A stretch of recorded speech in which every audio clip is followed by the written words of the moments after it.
I just want to notice that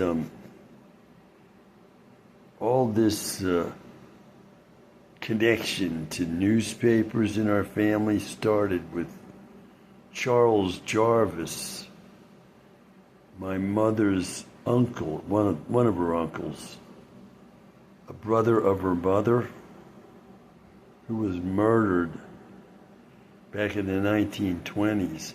He worked for the Washington Herald Tribune newspaper, which was downtown near where the White House is.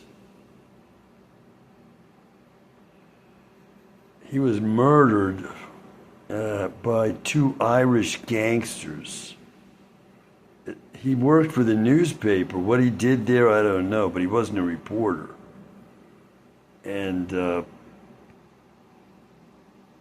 he didn't have any connection to crime whatsoever. He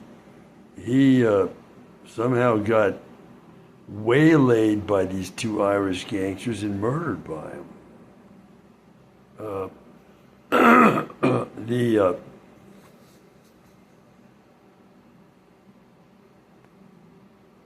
The thought was that he may have borrowed some money from these gangsters, maybe not even knowing that they were gangsters, because he lost some money placing bets on horse races out at the racetrack, which, as far as I know, is not far from this house. I mean, the one he went to is the one near this house. I know of no other racetrack in the Washington, D.C. area, but I've never been to a race of horses. I've never gone, and I've never wanted to. I'm not a gambling man. So the idea is that somehow he borrowed money from these gangsters or whatever, and they murdered him. Now, that was in the 1920s, and the reason I'm making this note is my mother gave me all the newspaper clippings that had to do with that murder, okay? And I want to say that those clippings were stolen from my files like a lot of other things. The report card that made me number one in my class at Landon School, that was stolen. The report I did with America's Man of the Year, where he took x-rays of barium going down the anesthetized by ether digestive tract of my pet hamster. Those x-rays that I included in my report that the teachers thought so highly of at my school that he chose me to present that report to the class on Father's Day, the biggest day of the year at this school. And the Man of the Year did not show up, bizarrely. Okay, that was stolen, and I'm falling into emotional blackout now. I've now mentioned 3 important things stolen from my files, clearly stolen. Okay? By who else? The secret police of the United States. Why? Well,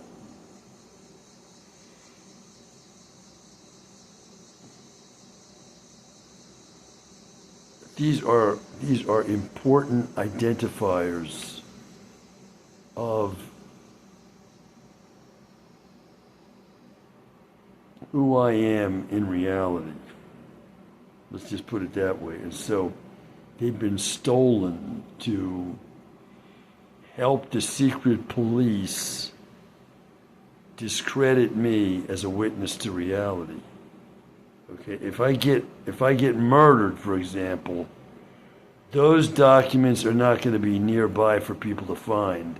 The murder of my great uncle, for example, the report card that showed I was number one in my class. And what was the other thing? I had three, I can't remember the other one. These are things stolen from my files, clearly stolen. So I just want to mention that all those clippings for that news story, it was front page news in the Washington Herald Tribune, all about that murder and the trial.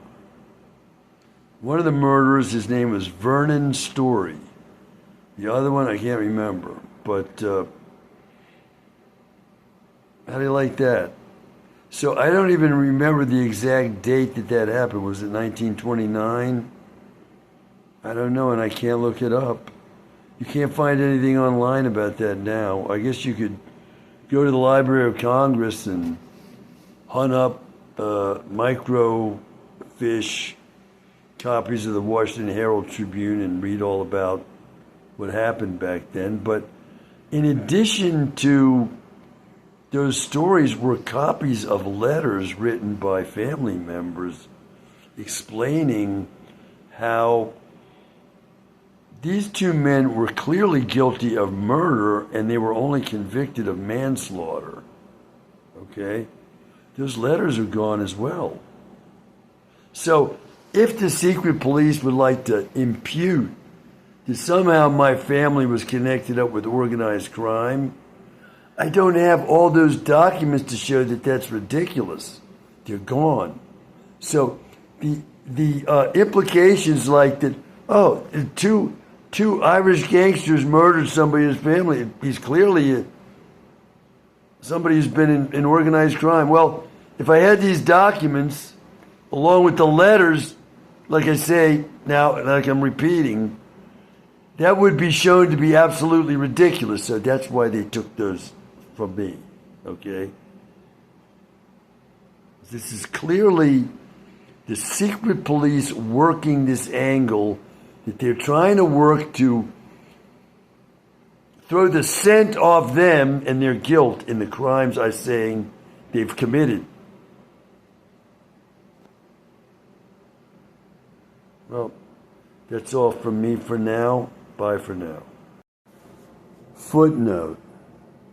The government comes out and,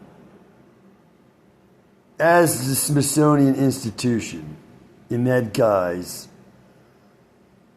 takes cabins from my mother's father's tourist home.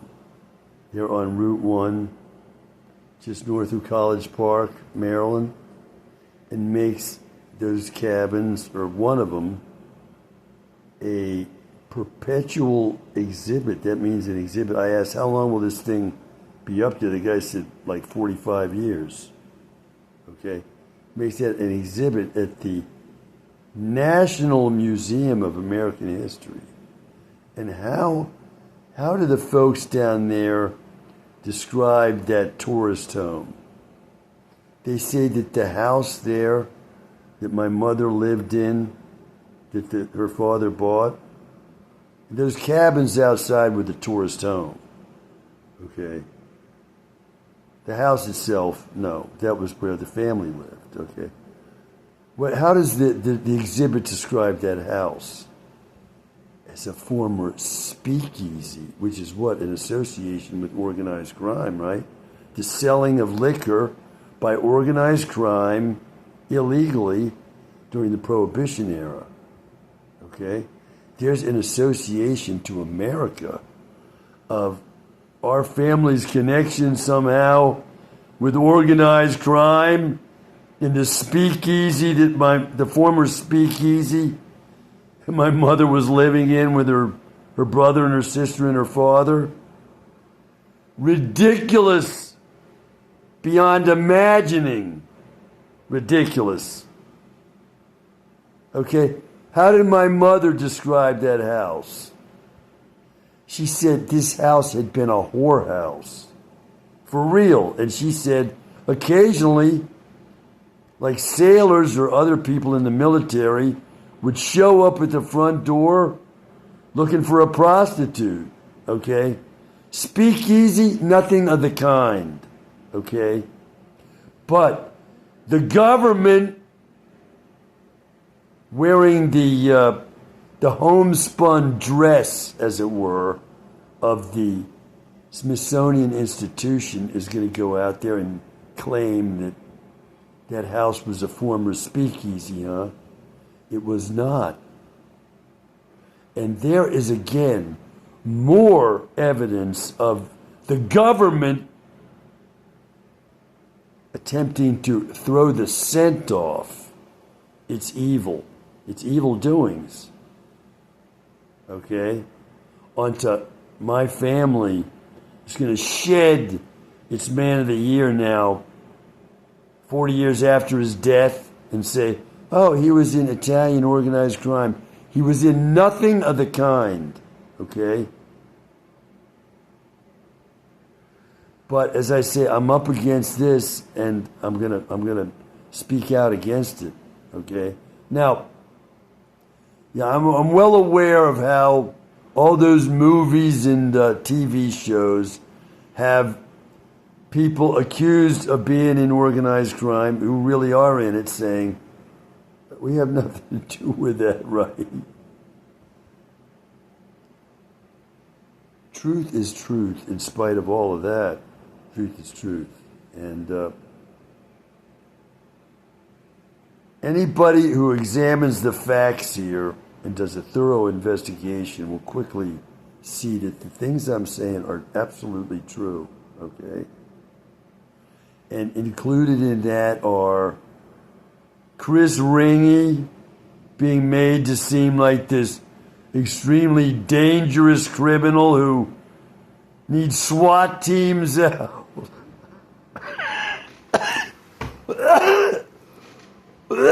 to protect folks, and a helicopter to chase him down. Oh my God, this is so absurd.